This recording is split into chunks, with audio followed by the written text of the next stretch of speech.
శాతం వినియోగించుకోవటంపై రైతులు పెద్దగా దృష్టి సారించకపోవటంతో లాభాలు పొందలేకపోతున్నారనేది అనుభవజ్ఞుల మాట. తమకున్న సాగు భూమి స్వల్పమే అయినా పూర్తి స్థాయిలో వినియోగించడం ద్వారా ఏడాదంతా ఫలసాయం పొందొచ్చని నిరూపిస్తున్నారు ఓ ఉపాధ్యాయుడు. బడిలో బోధనే కాదు, సాగుబడిలో శోధన చేస్తున్నారాయన. తనకున్న ఎకరన్నరలో పలు రకాల పండ్ల మొక్కలు నాటడమే కాదు, నాటుకోళ్ల పెంపకం చేపట్టి మంచి ఆదాయాన్ని పొందుతూ పలువురికి ఆదర్శంగా నిలుస్తున్నారు.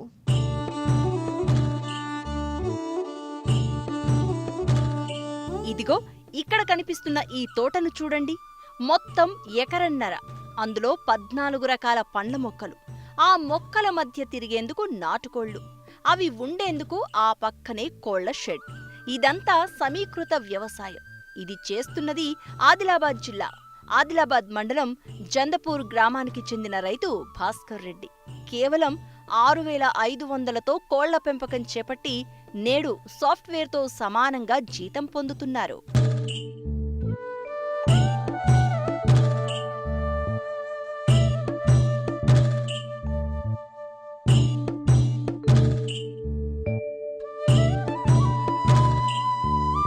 భాస్కర్ రెడ్డి ఆదిలాబాద్ టౌన్లోని తాటిగూడ ప్రభుత్వ స్కూల్లో ఉపాధ్యాయుడిగా పనిచేస్తున్నారు. అయితే వ్యవసాయంపై ఉన్న మక్కువతో తనకున్న ఎకరన్నర భూమిలో 14 రకాల పండ్ల మొక్కలను నాటారు. అయితే వీటి ద్వారా దిగుబడి ఏదో ఒకసారి మాత్రమే వస్తూ ఉంటుంది. ఏడాదంతా ఫలసాయం కోసం ఎదురుచూపులు తప్పదు. అంతేకాదు, సాగు భూమిలో మొక్కలకు కేవలం 40% మాత్రమే వినియోగమవుతుంది. మొక్కల మధ్య దాదాపు ఇంకా 60% భూమి మిగిలి ఉంటుంది. భూమిని 100% వినియోగించుకునే పద్ధతులపై అవగాహన పెంచుకున్నారు. నాటుకోళ్లను పెంచాలనే ఉద్దేశంతో మొదట 500 రూపాయలతో ఒక నాటుకోడిని కొనుగోలు చేసి పిల్లను ఉత్పత్తి చేశారు. తరువాత మరో 4 ఆసిల్ కోళ్లను కొనుగోలు చేసి నాటుకోళ్లతో క్రాస్ బ్రీడింగ్ చేశారు. ప్రస్తుతం 400 కోడి పెట్టెలున్నాయి. 80 వరకు పుంజులున్నాయి. ఈ నాటుకోళ్ల పెంపకం అనేటువంటిది నన్ను చాలా ఆకర్షించింది. చాలా సాఫ్ట్వేర్ ఇంజనీర్ కంటే ఎక్కువగా దీంట్లో సంపాదించవచ్చు అనేటువంటిది 3 సంవత్సరాలు నేను దీని మీద ట్రయల్ చేయడం జరిగింది. ఆ తర్వాత కొంత పెట్టుబడితో ఈ షెడ్ నిర్మాణం చేసినాను. వాటికి అనుకూలమైనటువంటి 1.5 ఎకరం ఈ యొక్క నాటుకోళ్ల పెంపకానికి కేటాయించడం జరిగింది. దాంట్లో భాగంగా చుట్టూ కంపౌండ్ చేస్తూ సహజంగా ఉండేటువంటి ఇది అటవీ ఈ పిల్లులు ముంగీసల నుంచి సంరక్షించుకోవడానికి మొదటగా నేను ప్లాన్ చేసుకోవడం జరిగింది. దాంట్లో భాగంగా చుట్టూ కంపౌండ్ చేసినాను. తర్వాత వాటికి నీడ, ఆహారం కొరకై చెట్లు పెంచడం జరిగింది. దాంట్లో నుండి కూడా పునరుత్పాదకత అనేటువంటిది ఆశిస్తూ 14 రకాల పండ్ల చెట్లు పెట్టి వాటిలో ఈ యొక్క నాటుకోళ్లను వదిలేసినాను. మొదట అది నాటుకోడి, నేను తీసుకొచ్చిన నాటుకోడి మొదట 22 గుడ్లు ఇవ్వడం జరిగింది. దాన్ని పొదిగేస్తే దాంట్లో 16 పిల్లలు వచ్చినాయి. దాని ద్వారా మెల్లమెల్లగా ఇక్కడ పక్కకున్నటువంటి వన్నీ మార్కెట్ వెళ్ళి 4 యాసిల్ కోళ్లను పుంజులను తీసుకురావడం జరిగింది. లోకల్ నాటుకోళ్లకు క్రాస్ చేయిస్తూ ఆ నాటుకోళ్ల ద్వారా వచ్చినటువంటి పిల్లల్ని ఇప్పుడు ప్రస్తుతం పెద్ద పెట్టెలు, అంటే బ్రూడింగ్ చేయడానికి అనుకూలంగా ఉన్నటువంటి గుడ్లు ఇచ్చేటువంటి పెట్టెలు 400 ఉన్నాయి. పుంజులు 80 వరకు ఉన్నాయి. ఈ యొక్క పుంజులను అమ్ముతున్నాను ప్రతి పండగకి చూసుకొని. నా యొక్క టార్గెట్ అనేటువంటిది దగ్గర ఎకరంన్నరలో 1200 పెట్టెలు అనేటువంటివి ఉండాలనేటువంటిది ఆలోచన. రైతు ఏడాదికి ఒకసారి ప్రతి కోడిని సహజ పద్ధతిలో గుడ్లను పొదిగించి పిల్లను ఉత్పత్తి చేస్తున్నారు. మిగతా సమయంలో ఇంక్యుబేటర్ ద్వారా పిల్లల ఉత్పత్తి చేస్తున్న ఈయన వాటి ఆరోగ్యం పట్ల కూడా చాలా జాగ్రత్తలు తీసుకుంటున్నారు.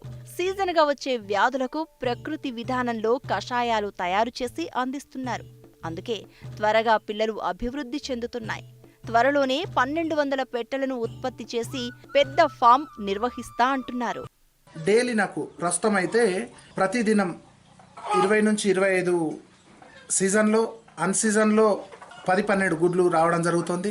ఒక్కొక్క మంత్ అనేటువంటి చలికాలం ప్రారంభంలో రోజు 130-140 గుడ్లు వచ్చినటువంటి రోజులు కూడా ఉన్నాయి. వాటన్నింటిని సంవత్సరానికి ఒకసారి సహజ పద్ధతిలో పొదిగేస్తాను. సహజ పద్ధతిలో అంటే ఒక గుళ్ళ తీసుకొని దాంట్లో 15 నుంచి 18 గుడ్లు పెట్టి ఆ గుడ్లను పొదుక్కొచ్చినటువంటి ఒక కోడిని వేయడం జరుగుతుంది. దాంట్లో నాకు 12 నుంచి 13 పిల్లలు వస్తున్నాయి. అయితే ఈ యొక్క ఎండ ఎట్లయితే ఎక్కువైతే అంటే 30 డిగ్రీలు 31 డిగ్రీలకు ఎప్పుడైతే టెంపరేచర్ వస్తుందో అది పిల్లగా మారుతుంది. ఈ యొక్క కోడిలో ఉన్న గుడ్డులో ఉన్నటువంటి పిండంగా మారుతుంది. 30 డిగ్రీలు దాటుతున్నప్పుడు కోడిని పొదిగేయడం సమంజసమైనటువంటి పని కాదు. కాబట్టి ఇంకుబేటర్ని వాడతా. అప్పుడు నేను ఇంకుబేటర్ నా దగ్గర 200 కెపాసిటీ కలిగినటువంటి ఇంకుబేటర్ ఉంది. సంవత్సరంకు ఒకసారి ఒక కోడిని సహజ పద్ధతిలో పొదిగిస్తూ ఉంటా. ఇంకా నా దగ్గర పిల్లలకు సరైన ఆహారం ఇవ్వాలనే ఉద్దేశంతో ఒక్కొక్క కావింగ్కు 100 నుంచి 130 పిల్లలు వచ్చేటట్టుగా చూసుకుంటా. ఆ తర్వాత ఎక్కువ వచ్చినటువంటి పిల్లలన్నిటిని నేను గుడ్లన్నిటినీ ఒక్కొక్కటికి 15 రూపాయల చొప్పున ఆదిలాబాద్లో మార్కెట్ అనేటిది సహజంగా నా ఇంటి చుట్టుపక్కలనే చాలా క్రియేట్ అయింది. వాళ్ళు ఇంటికి వచ్చి తీసుకెళ్తూ ఉంటారు.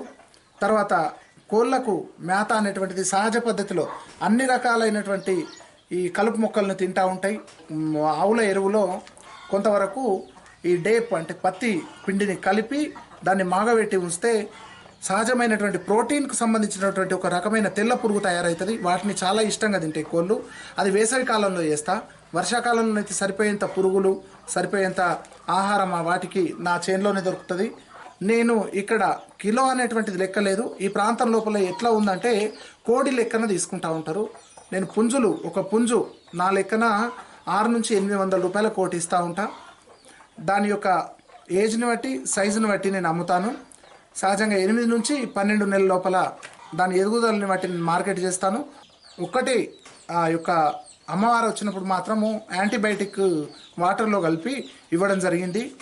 తర్వాత వారానికి ఒకసారి మాత్రం ఫుడ్లో ప్రత్యేకమైనటువంటి శ్రద్ధ నేను తీసుకుంటా ఉన్నా. కారం పొడి, ఎల్లిగడ్డలు, తర్వాత కొంతవరకు సీతాఫలాకు మంచిగా చూర్ణం చేసి వాటిని ఈ అన్నంలో కలిపి కోళ్ళకి వేయడం జరుగుతుంది. అతిపెద్ద యాంటీబయాటిక్ ఎల్లిగడ్డ. తర్వాత ఎండాకాలం ప్రత్యేకమైన శ్రద్ధ తీసుకోవడం జరుగుతుంది రోగాలు రాకుండా. ఎండాకాలం ప్రతిరోజు వీటన్నింటికి యావరేజ్గా 10 కిలోల చొప్పున నేను ఉల్లిగడ్డలు కోసేస్తాను సాయంత్రం సమయంలో. అయితే కాల్షియం పెంపొందించడానికి ప్రధానంగా నేను ఆదిలాబాద్లో మా స్నేహితుడి ఒకటి టీ స్టాల్ ఉంది. దాంట్లో నుంచి డైలీ వాడినటువంటి టీ పొడిని చాపత్తి పొడిని డైలీ 2 కిలోలు 3 కిలోలు వాళ్ళ దగ్గర వాడిన తర్వాత పచ్చి టీ పొడి దొరుకుతుంది. దాన్ని తీసుకొచ్చి చేస్తాను. అది కాల్షియంకు ప్రధానంగా ఉపయోగపడుతుంది. కాబట్టి నా ఏ కోడి గుడ్డును చూసినా పెంకు అనేటువంటిది చాలా దృఢంగా ఉంటుంది. నా దగ్గర పిల్లల మరణం అనేటువంటిది 10 to 12% ఉంది. 100 పిల్లలు ఒక కావింగ్లో వెళ్తే 85 నుంచి 90 పిల్లలు బతుకుతూ ఉన్నాయి. అవి ప్రతి 6 మంత్స్కి ఒకసారి క్రాప్ వచ్చేటట్టుగా చూస్తూ ఉన్నా. సహజంగా ఒక పుంజు 600 నుంచి 700 పోతే బుడగ రోజు మాత్రం 900 వరకు వచ్చే అవకాశం ఉంటుంది. ఇప్పటి వరకు నాకు పెట్టుబడి అనేటువంటిది ఒక కోడి తీసుకురావడానికి ఫస్ట్ మా బావగారికి 300 ఇచ్చినాను. తర్వాత వని అంగడికి 6,000 పెట్టి 4 పుంజులు తీసుకొచ్చిన. వాటి ద్వారా ప్రారంభించిన. క్రమక్రమంగా వాటి ద్వారా వచ్చినటువంటి ఇన్కమ్ ద్వారానే ఈ షెడ్ నిర్మాణం జరిగింది.